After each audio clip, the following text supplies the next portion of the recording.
some of these comments from Angie Wanberg. I'd like the 912 Project to focus on insisting that the Constitution is followed strictly and every piece of proposed legislation reviewed, and all that is not constitutional is tossed out. A lot of talk about constitutionality these days. Well, it's a code word, you know. By the way, did we talk about the militia? Gresh, have we talked about the militia thing that they threw that report out? They took the report off the site. First, they were going to scrub Ron Paul and the other people who were on the site from the report, and then the whole report got pulled when actually people whose name were on it read it.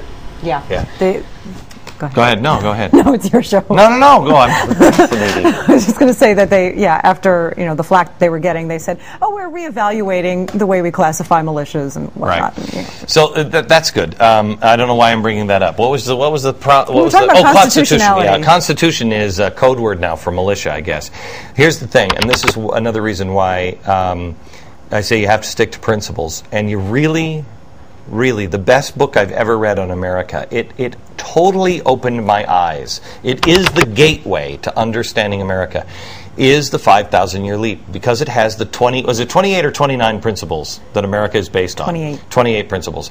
And they are the things that the Founding Fathers looked at and said, this, and this. But that's how you understand what is constitutional and what isn't constitutional. Right now, we've unpegged from the Constitution in a way. You know, the reason why evolution is so important is because the idea with the progressives was, oh, well, people evolve. Well, if people evolve, then ideas should evolve. And Woodrow Wilson, he was a scholar back before he was president, and he decided that, well, wait a minute. Well, if we evolve, then the things that they wrote in the 1700s really don't apply anymore, because that was good for the perfect minds back then, but the minds today are better. And so we stopped in 1920 in Harvard. They stopped looking at the Constitution. Take out your law book from what college? Joe, which university? Which? Rutgers. How many references to the Founding Fathers were there in your law book, constitutional law book? Well, we looked it up, and I think there was one. Okay, looked it up. There was one reference to the founders in that book. That's shocking. Shocking. And it came from Wilson, and I don't remember the name of the guy who started Harvard or was in Harvard Law in 1920, but he said, again, evolution. Forget about what the founders said. Forget about the Constitution. Here's where we are now. Here's where we're headed. So let's just move here. And you saw it out in the open for the first time in a Supreme Court case, just like the last year or so, where one of the Supreme Court justices said, well, we're looking now to European law. We're looking to where the law is going. They no longer base themselves in the Constitution. And that's why you must know the Constitution, because no one, even in the universities, no one is teaching it. But first, teach the principles. Yeah. And a lot of emphasis on getting back to the Constitution and grounds for impeachment if the Constitution is not followed, etc.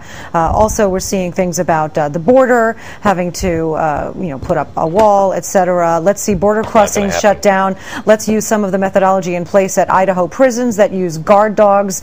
No one can escape, and this would work on shutting down illegal crossings. A lot of concerns about the border issues, too. Yeah, I mean,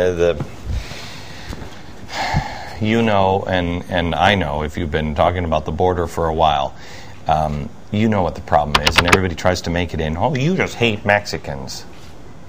Who hates Mexicans? I mean, how dumb do you have to be? Oh, yes, I hate Mexicans. We've seen this problem coming for a long time. If we don't enforce our own laws, we are a law that is just a respecter of men and not of laws. That's the opposite of what our founders. I'm getting this. That means whoop-de-doo. No, it means wrap it up. Listen, here's the thing. America, what I'd like you to do is please go to the 912project.com and continue this conversation. In the next couple of weeks, we're gonna put together maybe 100 or 50 of these things, of the best ideas. And then what we'll do is we'll vote on them.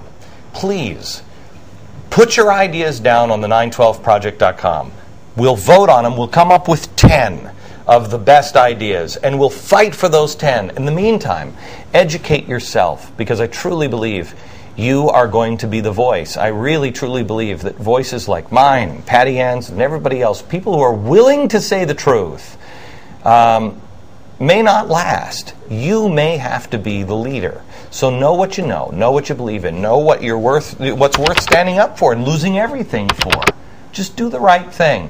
Wake up your neighbors, get them involved, and together we'll change the country.